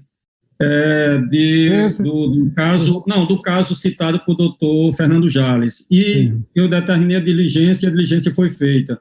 Na verdade, a pessoa lá é avô pelo menos desse meu caso, e acho que do que foi objeto de indeferimento também. Só para fazer esse registro, para contextualizar a possibilidade de se praticar algum ato de injustiça com alguma pessoa.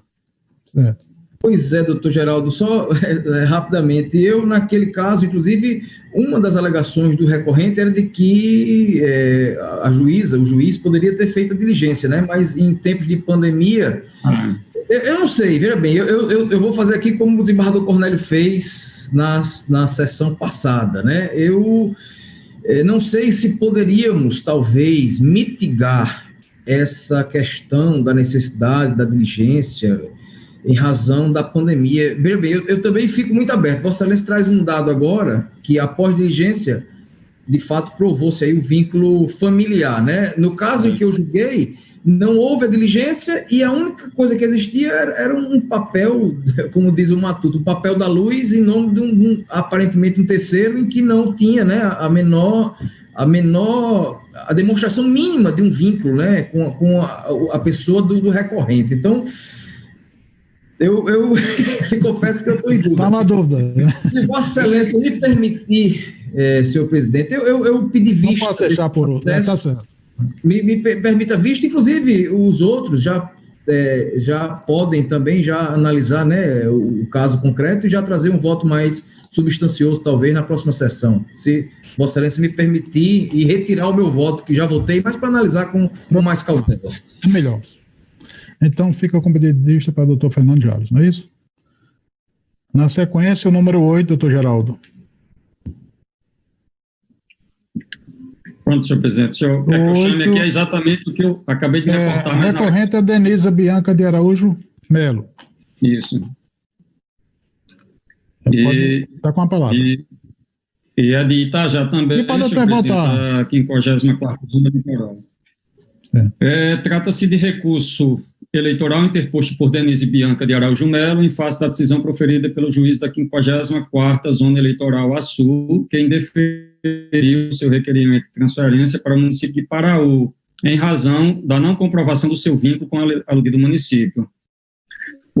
O recorrente pede a reforma da decisão, asseverando que anexou aos autos documentos suficientes para a comprovação do seu domicílio eleitoral. Acrescenta ainda que a veracidade de suas alegações poderia ter sido facilmente ratificada através da realização de diligência para o oficial de justiça para a verificação do seu domicílio.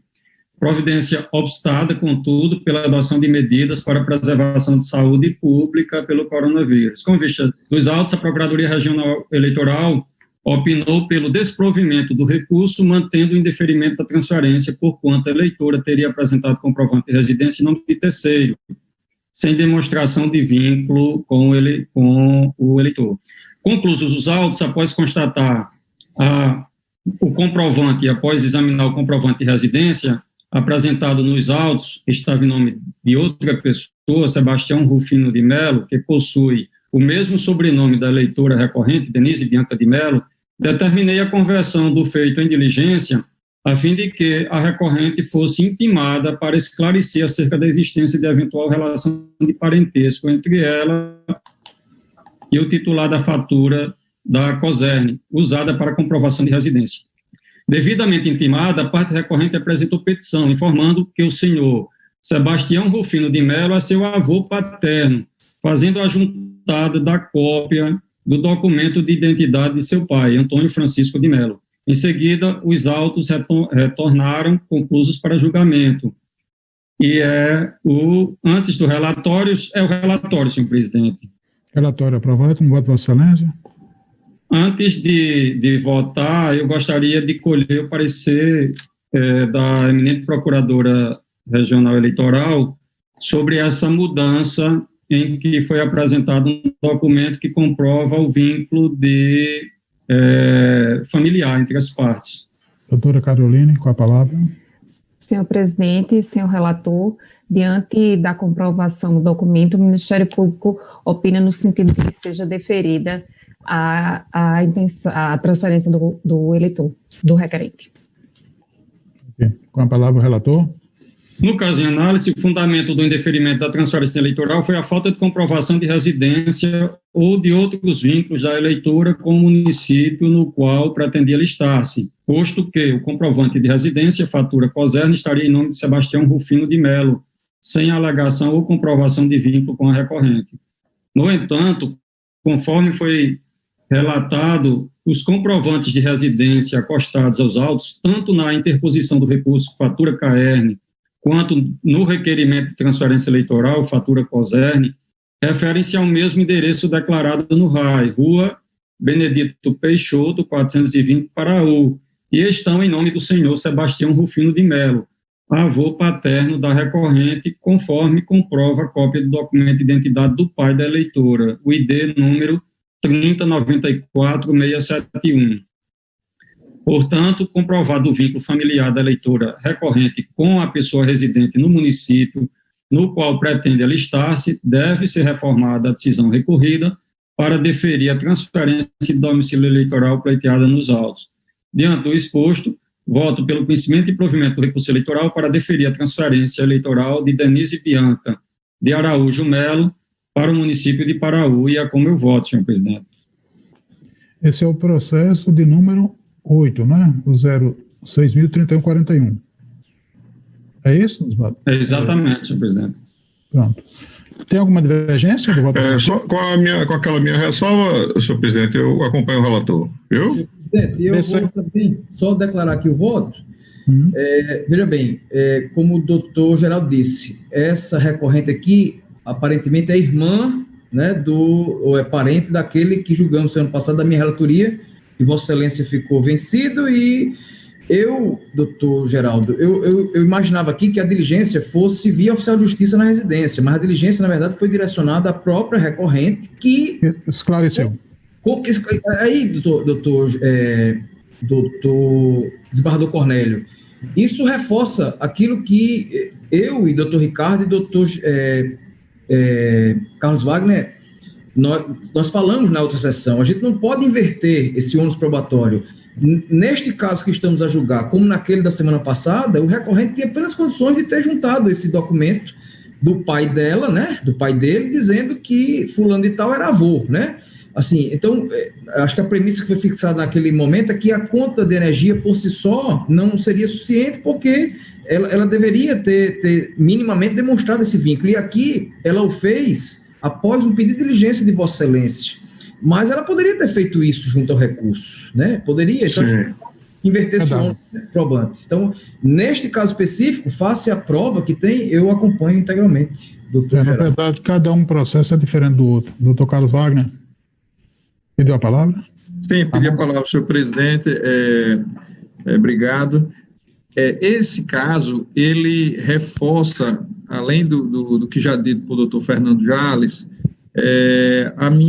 meu endereçamento elogioso ao doutor Geraldo Mota, que tem se preocupado muito nesses processos para não cometermos injustiça e fez aquilo que considerou como relevante num processo, que é a conversão em diligência em grau de recurso, e que o Código de Processo Civil assim permite de maneira muito tranquila. Já permitia antes no código anterior, com as reformas que nós tivemos, e permite atualmente sem qualquer problema. O que não se pode é julgar o processo sem prova.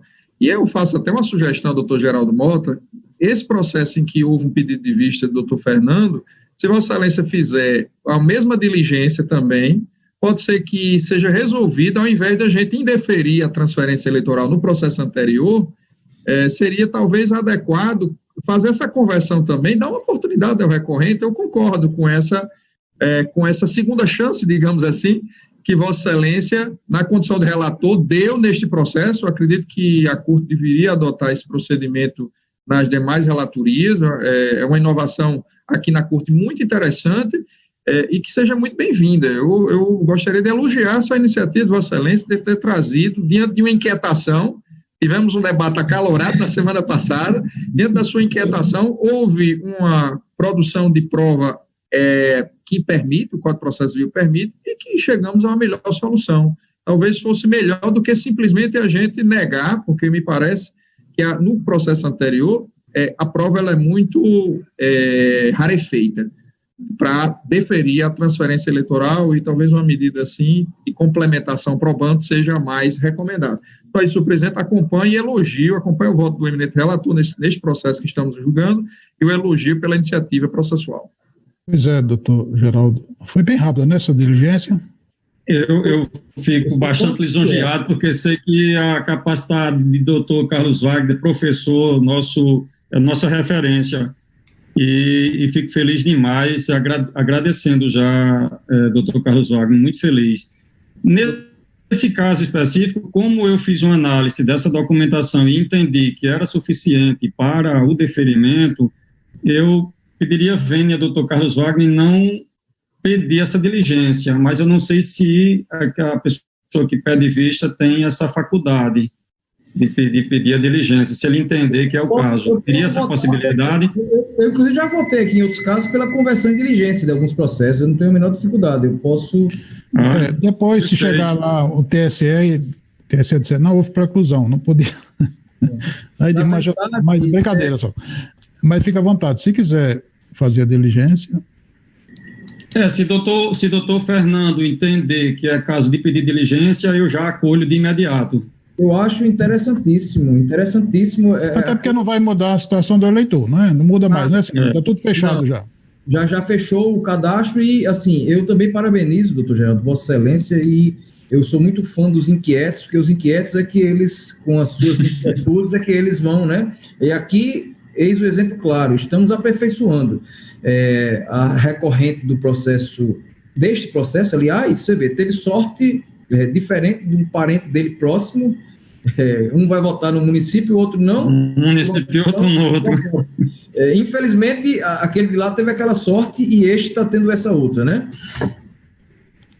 Então, presidente, seria o pedido de doutor Fernando Jales, por mim, absolutamente acolhido e no sentido de determinar a diligência. Pronto, já que a pandemia não dá para ir com o oficial de justiça, a gente tem uma parte mesmo interessada para ver se supre, não é isso? Vamos na sequência número 9. Recurso eleitoral 06.034/2020. Alaíse Silva Bezerra, recorrente. Doutor Geraldo. Não, doutora Adriana, agora relatora. Desculpa. Senhor presidente, inclusive eu... Abre o som, doutora, por favor.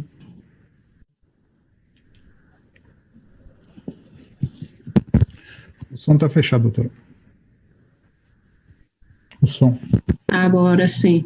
Senhor presidente, eu gostaria de pedir a autorização de Vossa Excelência para julgar também o recurso eleitoral 0600-039, dígito 56, que seria o seguinte da pauta, porque o voto é absolutamente semelhante, são oriundos do mesmo município e o fundamento é idêntico. Então, eu gostaria de julgar em bloco.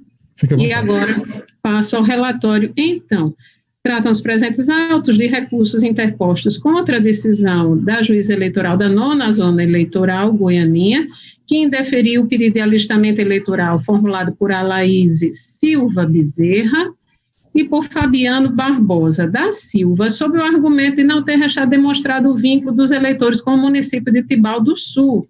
Em suas razões recursais, a recorrente alegou, em linhas gerais, residir no município de Tibau do Sul em imóvel de propriedade de sua mãe e corroborou tais afirmações com a apresentação de diversos documentos. Em decisão, o juiz Wacom manteve a decisão recorrida, determinando a juntada aos autos da documentação anexa ao requerimento formulado pelo sistema título NET e o subsequente envio dos autos a esta instância recursal. Com vista dos autos, a douta Procuradoria Regional Eleitoral opinou em ambos os casos pelo conhecimento e provimento do recurso. É o relatório, senhor presidente. Relatório aprovado. Como vota Vossa Excelência? Nos casos ambos relatados, os eleitores juntaram cópias de carteira de identidade, comprovante de residência em nome de suas genitoras e, no caso de Alaíse Bezerra, a comprovação de que era filha de Neriane Joaquim da Silva. Se, por um lado, o comprovante de residência apresentado não se encontra perfeitamente legível, o Ministério Público Eleitoral, por outro lado, empreendeu diligência junto ao banco de dados a que tem acesso e, em decorrência, afirmou que a pesquisa feita por esta Procuradoria Regional Eleitoral em segunda instância em bancos de dados oficiais, registre-se, apenas confirmaram o domicílio, restando claro não somente a residência, mas também a ligação familiar da recorrente com a localidade, demonstrando o vínculo revelador de real interesse no destino da comunidade, onde deseja exercer o seu direito de voto. E com essas considerações, é de se reconhecer que a prova constante dos autos é bastante para a obtenção da transferência eleitoral pretendida, haja vista a comprovação oportuna do domicílio eleitoral em duas de suas acepções, residencial e familiar, motivo pelo qual não há que se reformar a decisão indeferitória de primeiro grau,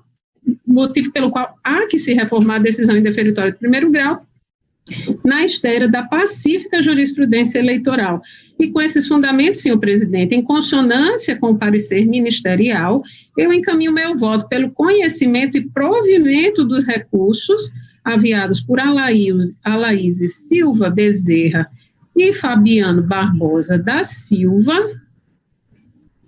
para o fim de deferir a inscrição eleitoral destes no município de Tibau do Sul. É como voto, senhor presidente. Recurso de número 9 e 10, é isso, doutora? Exatamente, excelência, exatamente. Alguma divergência do voto da relatora? Não, só consignar que eu tenho aquela posição que em relação ao vínculo familiar, para mim só não basta, mas que me rendo ao entendimento da colegialidade, consignando que acompanhe com a ressalva, senhor presidente, só isso. Então, na sequência, o de número 11, recurso eleitoral 06.044/78 de 2020. O recorrente é Luiz Antônio da Silva. Com a palavra, a relatora. Está em mesa, senhor presidente. Tratam os presentes autos de recurso interposto contra a decisão do juiz da 9ª Zona Eleitoral, Goianinha, que indeferiu o pedido de transferência eleitoral formulado por Luiz Antônio da Silva, sob o argumento de não ter demonstrado o vínculo do eleitor com o município de Tibau. Em suas razões recursais, o recorrente alegou residir no município, apresentando como prova faturas de provedor de internet em seu nome relativa aos meses de março, abril e maio de 2020, onde consta o mesmo endereço consignado quando do preenchimento do RAI, qual seja a Rua Manuel Tomás, número 14, Bela Vista, Tibau do Sul. Em decisão, o juiz Racol manteve a decisão recorrida, determinando a juntada aos autos da documentação anexa ao requerimento, formulado por meio do sistema título-net, e o subsequente envio dos autos a esta instância recursal. Com vista dos autos, a douta Procuradoria Regional Eleitoral opinou pelo conhecimento e provimento do recurso. Em decisão monocrática, esta relatora concedeu tutela de urgência com vistas a assegurar o resultado útil do processo, determinando que a Coordenadoria de Direitos Políticos e Cadastro Eleitoral deste tribunal regularizasse a situação do eleitor no cadastro RAI, fazendo nele constar o deferimento provisório da transferência, de modo a possibilitar o exercício do voto pelo recorrente no município de Tibau do Sul, até o julgamento do mérito do presente recurso pela Corte Eleitoral. É o relatório, senhor presidente. Relatório aprovado, com voto, Vossa Excelência. No caso dos autos, os elementos de prova, faturas de provedor de internet relativa aos meses de março, abril e maio de 2020, todas em nome do eleitor, onde consta o mesmo endereço consignado quando do preenchimento da RAI, qual seja Rua Manuel Tomás 14, Bela Vista, Tibau do Sul, atestam a existência de vínculo necessário à configuração do conceito de domicílio eleitoral. E, neste sentido, eu colaciono aquele primeiro precedente que foi firmado pela Corte no recurso eleitoral que foi, então, relatado pelo juiz Vladimir Soares Capistrano, lá em outubro de 2019. E prossigo em meu voto. Com essas considerações, é de se reconhecer que a prova constante dos autos é bastante para a obtenção da transferência eleitoral pretendida, haja vista a comprovação oportuna do domicílio eleitoral em sua acepção de residência, motivo pelo qual há que se reformar a decisão indeferitória de primeiro grau na esteira da pacífica jurisprudência. Na mesma linha de raciocínio, atente-se para as bem lançadas palavras da douta Procuradoria Regional Eleitoral, no sentido que, dessa forma, ainda que somente agora em sede recursal, constata-se que o eleitor comprovou de forma satisfatória que efetivamente reside no município de Tibau do Sul, fazendo jus, portanto, a transferência de seu domicílio eleitoral para aquela urbe. De-se salientar, por fim, que esta relatora, visando preservar o resultado útil do processo, mormente o prazo fatal para a regularização de tais situações encerrasse no dia 15 de junho de 2020, consoante disposição contida no artigo 5º da Resolução TSE 23601 de 2019, e diante da probabilidade do direito, no exercício do poder geral de cautela, concedeu monocraticamente tutela de urgência para que a Coordenadoria de Direitos Políticos e Cadastro Eleitoral deste tribunal regularizasse a situação do eleitor no cadastro RAI, fazendo nele constar o deferimento provisório da transferência, de modo a possibilitar o exercício do voto pelo recorrente no município de Tibau do Sul, até o julgamento do mérito do presente recurso pela Corte. E forte nesses fundamentos, em consonância com o parecer ministerial, eu encaminho meu voto pelo conhecimento e provimento do recurso para, confirmando a tutela de urgência concedida, reformar a sentença recorrida e deferir o pedido de transferência eleitoral de Luiz Antônio da Silva para o município de Tibau do Sul. É como voto, senhor presidente. Alguma divergência do voto da relatora? Nesse caso aí, está aprovada a residência dele, né, doutora Adriana? Aí eu voto com todo prazer, acompanhando. Então, na unidade do voto da relatora. Doutora Adriana, o número 12, tem uma observação aqui que houve um erro na publicação no número do processo, que o texto foi publicado diferente.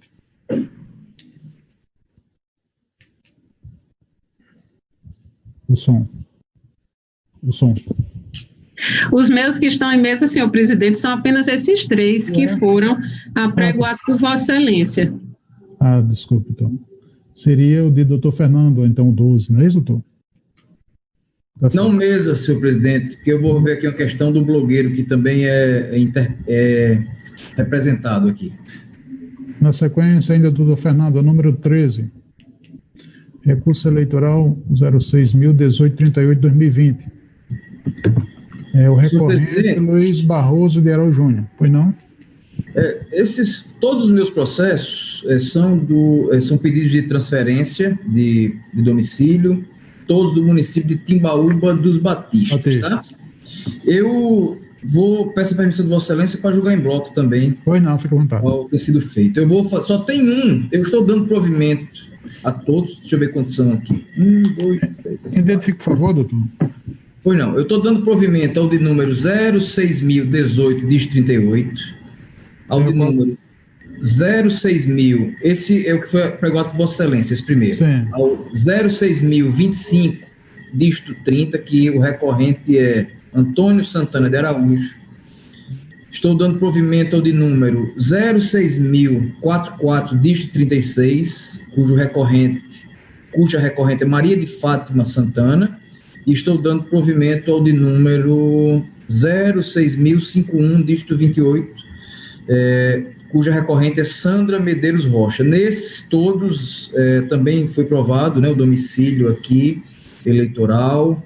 Se Vossa Excelência, os votos estão disponibilizados, se Vossa Excelências quiserem, eu digo aqui qual foi o documento. Eu só pegar... Eu analisei e acompanho, Vossa Excelência. E todos eles? Todos eles mencionados. Menos o 03052, que não está listado aí. Pronto, exatamente. E em todos esses eu dou provimento ao recurso por reconhecer a existência de vínculo com o município familiar. Algum voto divergente? Eu vou então acompanhar o doutor Fernando com a ressalva de sempre. Então, nós temos o voto do relator. Tem o quinto, que é o 06.030, dígito 52, cuja recorrente é Wanda de Araújo Mariz. Senhor presidente, eu estou também em consonância com o parecer da Procuradoria Regional Eleitoral, eu estou desprovendo o recurso e explico aqui por quê em síntese. Só um detalhe, senhor presidente, que eu esqueci de falar.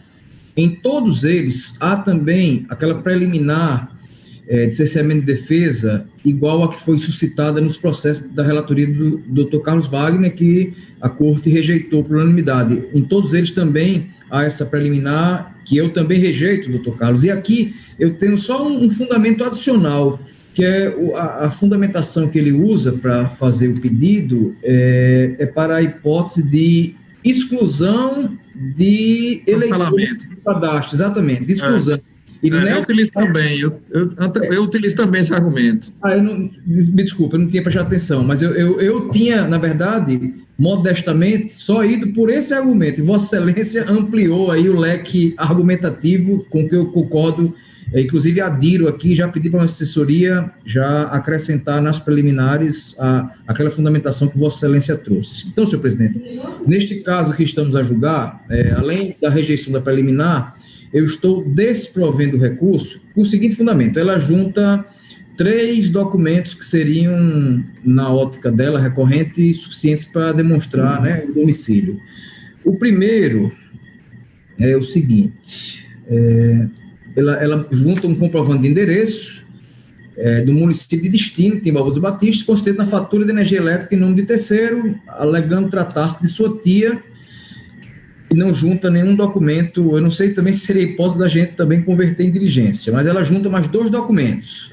Uma declaração de frequência escolar do ano de 2011, em nome de uma suposta neta, e aí eu falo aqui que ela não se desincumbiu em ambos os casos de demonstrar efetivamente a relação de parentesco com as titulares, né, dos documentos apresentados. E, além disso, ela junta também um receituário de consulta médica em seu próprio nome, de uma consulta realizada em 18 de dezembro de 2019, aí eu digo que não é possível, no entanto, estabelecer vínculo comunitário da recorrente por meio deste documento, diante da fragilidade da referida prova, a qual, além de se encontrar sem assinatura do profissional de saúde, indica expressamente o endereço da eleitora na zona rural do município de Serra Negra do Norte, e não Timbaúba dos Batistas, onde ela quer o destino. Então, não sei, senhor presidente, também fico aqui aberto, os 2 primeiros fundamentos que eu utilizo para denegar aqui, né, para desprover o recurso, é a falta de demonstração desse vínculo familiar com os titulares dos documentos. Eu não sei se seria hipótese também, em prol aí do que acabamos de decidir. Fernando? Depois não, doutor. Doutor Fernando, qual é o vínculo familiar aí? Qual é o grau de parentesco? Ela alega que é uma tia dela, um documento... Tia? É uma tia. Uma neta dela. Uma neta. Assim, até para a corte debater, eu vou lançar aqui. Existem provas que concordam com o vínculo familiar como motivação que basta, que é suficiente. Existe algum limite para esse vínculo familiar? Por exemplo, colaterais. Vamos dizer, uma prima, uma tia, um tio-avô. Isso também serviria? Não estabeleceu o grau, não. Pois é isso que eu digo, de acordo com o pensamento da corte. Qualquer vínculo familiar pode, no caso, os colegas pensam. O TSE não estabeleceu, não, essa lemitação. Não, eu sei, eu estou aqui só para debate, entendeu? Por exemplo, se o requerente disser assim, eu tenho meu tio-avô que mora naquele local, uma pessoa ligada a mim. Eu concordo com Vossa Excelência da preocupação de estabelecer o limite, até porque... eu estou trazendo assim, sabe, doutor Fernando? Não, e está perfeito. E eu vou concordar com Vossa Excelência, trazendo aqui uma sugestão, talvez, que poderia utilizar aquela mesma gradação que se usa, por exemplo, para a questão do nepotismo. Acho que é até 3º grau, salvo engano. 3º grau, O nepotismo criaram até o 4º. Vai até sobrinho. Praticamente não se sabe nem como identificar, mas nepotismo vai até o 4º grau. Mas o Tribunal Superior Eleitoral, nos mais recentes precedentes e copiosos precedentes, inclusive, não estabelece limite, não, muito pelo contrário. Qualquer coisa... Diz que a acepção, pelo contrário, o que o TSE diz é que deve ser o mais elástica e mais ampla possível. Então, pronto, é por isso que eu trouxe para discutir. Nesse sentido eu penso que deveria ser analisado caso a caso, e não a corte firmar e dizer que somente até determinado grau de parentesco. Eu acho que isso deve ser analisado em cada caso concreto. Como eu sou originariamente contra, é por isso que eu trago isso para a gente discutir, para mostrar, às vezes, até um grau de perplexidade que se pode ter. Por exemplo, porque se a parte chegar, como é que dá asas à imaginação? Se o requerente chegar e dizer, eu tenho um tio-avô que eu me dava muito bem com ele e que morei um tempo com ele, pode justificar, de repente, não é? À luz do entendimento consolidado pelo TSE, muito bem lembrado pela doutora Adriana, não é? Tem que contratar aquele cara lá, doutora Adriana. Faz o levantamento lá. A ponderação que eu trago aqui, e franqueando a corte, né, o debate é se seria o caso, eu estou votando pelo desprovimento. Aí tem mais um... não sei se seria a hipótese da gente converter também em diligência e tentar se fazer diligência para saber se apresenta um documento como acabamos de votar. Eu voto assim por coerência. Agora, se for assim, vamos ter que... Quase todo o processo vai ter diligência agora, né? Não sei se esse período de pandemia justificaria. Timbaúba dos Batista é município vizinho à Serra Negra do Norte, né? São limítrofes. Eu acho que o pedido de diligência teria um fundamento mais forte quando tem-se uma argumentação lançada pela parte, principalmente no recurso, que justifica uma não ação da Justiça Eleitoral nesse período de pandemia. Por quê? Porque, nesse caso, estaríamos a preservar a possibilidade de que aquela argumentação é uma argumentação plausível. Agora, eu tanto concordo com o doutor Adriana quanto o doutor Ricardo, no sentido de que há necessidade de uma análise individualizada, porque possa ser que a pessoa seja filha de um determinado residente em uma cidade e nunca tenha comparecido ao local, e essa inscrição eleitoral não deve ser deferida tão somente em razão do fato de ser filho. Tem que, além do vínculo familiar, se associar a outros contextos, né, que a pessoa tenha algum laço com a comunidade. Acho que a ligação de parentesco por si só e nem a indicação de endereço frágil por si só são circunstâncias que devem deferir ou indeferir o pedido. Eu sou da linha aí do que informou o doutor Adriano e o doutor Ricardo. Eu acho que a gente precisa analisar. E essa é uma triagem que tem que ser feita de uma maneira muito importante pelo magistrado logo no começo do requerimento. Ou seja, olhar requerimento por requerimento, fazer uma análise e também contar com o apoio dos partidos políticos, que são os principais fiscais no tocante ao domicílio eleitoral. E aí, vamos tomar os votos? Não. Com a diligência.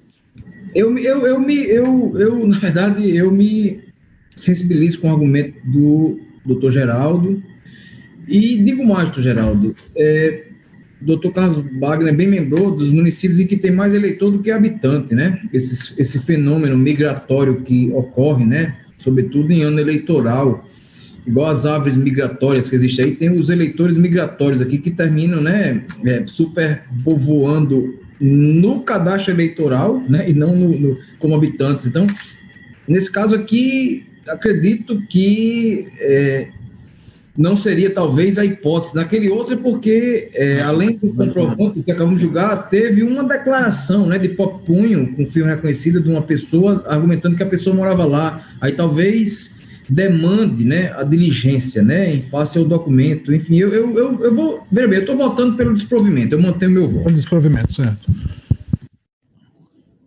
Doutor Carlos Wagner? Eu voto pela conversão em diligência, até em coerência com o processo que vamos, da relatoria do doutor Geraldo Mota, que assim deliberamos. Eu acredito que é uma medida que pode trazer elementos e subsídios para... E, na verdade, ao contrário do que já foi aqui afirmado, não tem sido muitos casos, não, em que isso tem... Mas eu acho da diligência. Na verdade, eu acredito que seriam esses 3 casos. O restante, existe prova já suficiente nos autos. Na maioria das vezes, o que existe é prova suficiente nos autos para dar provimento ao recurso. Estamos aqui, estatisticamente, eu estou observando isso, dando provimento aos recursos, porque os juízes eleitorais estão indeferindo os pedidos de transferência eleitoral. É isso que eu estou observando, porque nós fazemos uma análise bem menos rigorosa do que os juízes de primeira instância. Então, realmente, essa situação de conversão de diligência, ela estatisticamente vai ser muito excepcional. E, de fato, eu sou sensível naquelas situações, talvez isso fique muito a carga do relator.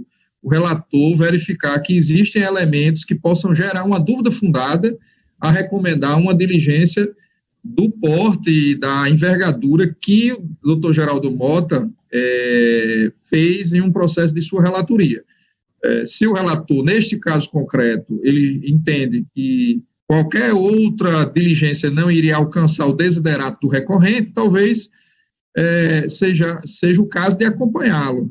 Mas é importante a gente ter algum tipo de orientação para padronizar nas respectivas relatorias, para que não haja uma dissonância de entendimentos, mas uma padronização dos procedimentos que iríamos desencadear em cada uma dessas hipóteses. Se o relator, o presidente, o que não é o caso, eu acompanho.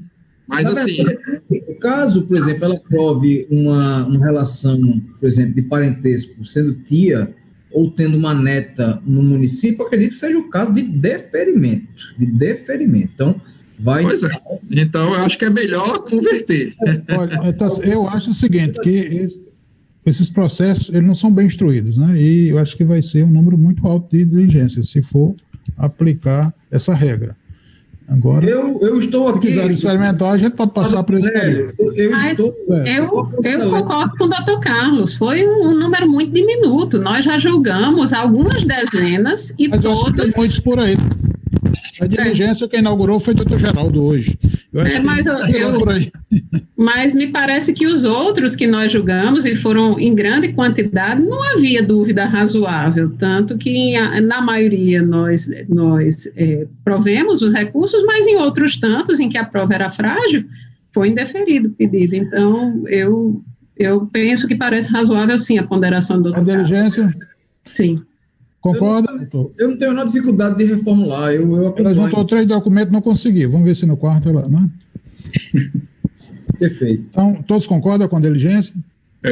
Como para mim é indiferente, porque eu tenho uma posição contrária, eu nunca neguei que me posiciono de forma absolutamente contrária a esse abastecimento, eu vou, o doutor Fernando está votando, eu não entendi agora com essa mudança, o doutor Fernando votou como?